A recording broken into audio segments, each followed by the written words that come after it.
No matter what instrument you play, or even if you don't play any musical instrument, Wolfgang Amadeus Mozart's compositions were probably the first pieces of music you came across. Mozart was born in Salzburg, now the fourth largest city in Austria, in the year of 1756. He is widely regarded as one of the most influential and productive composers of the classical period. Before he passed away at the age of 35, he had composed over 800 works of music. Mozart, however, was not the perfectly lovable artist in conventional reception. Here are some of his stories that are not widely known to many contemporary music fans. Mozart's success came about at a very early age. When he was 6, he started composing and toured Europe with his father from 1762 to 1766. One highlight of his career is his first opera, Apollo et Hyacinthus, which he finished at the age of 11. Composed more than 2 centuries ago, the opera is still widely performed today. His early achievement was partly attributable to his father, Leopold. His father was himself a music teacher and started to provide his son with musical training when he turned 3 years old. Apart from early training in music, Mozart also showed remarkable talent. It is believed that he had perfect pitch, meaning that he could correctly identify the pitch of a note when he heard it.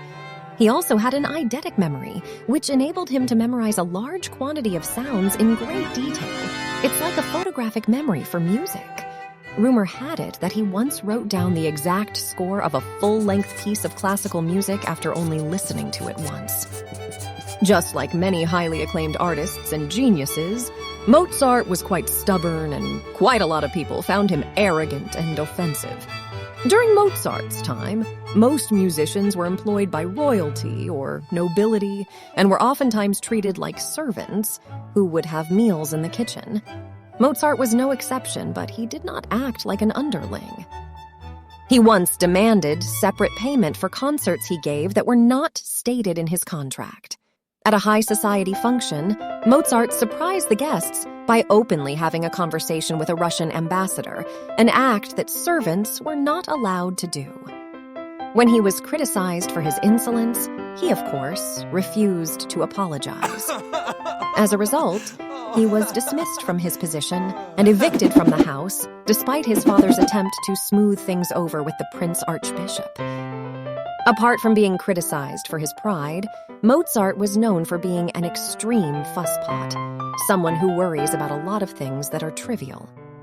According to hearsay, Mozart manifested obsessive-compulsive tendencies and would often become fixated on certain ideas, thoughts, and things. In his letters to his wife, he expressed an irrational fear of her leaving the house. His fear was so great that people wondered if he should have married someone who was agoraphobic, meaning someone who is scared of being in open or crowded spaces. He frequently sent messages such as, "It terrifies me when you go out walking alone," and "Please don't go to the casino today." There are also indications that Mozart was afraid that his wife might drown in the bathtub. In one note, he pleaded with her to only take baths every other day, for an hour only, or preferably not at all until he returned. It has been suggested that Mozart's unusual behavior was a symptom of Tourette's syndrome. People with Tourette's syndrome often uncontrollably blink, cough, clear their throats, sniff, etc. In the past, Tourette's was also frequently associated with coprolalia, the involuntary use of obscene or derogatory words.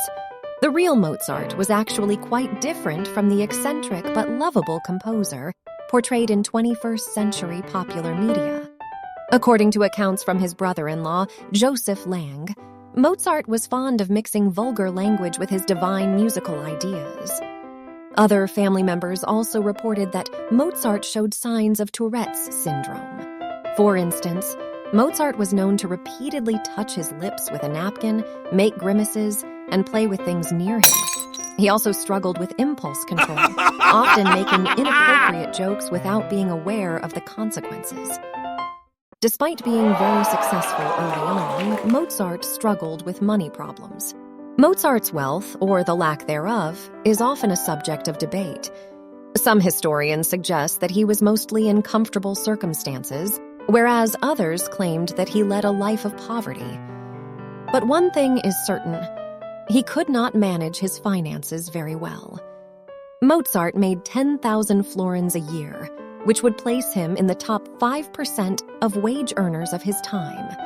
However, his lavish lifestyle, including luxurious clothing, extensive travels, drinking habit, and gambling, always put him in financial hardships.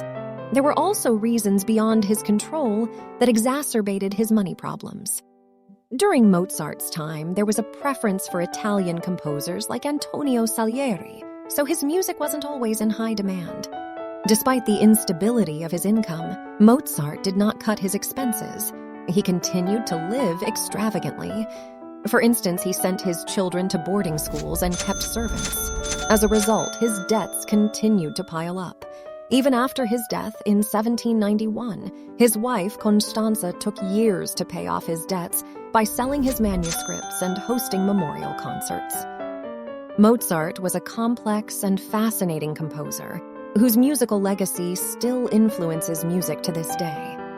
Although he was not without faults, his talents and contributions to the world of music cannot be denied.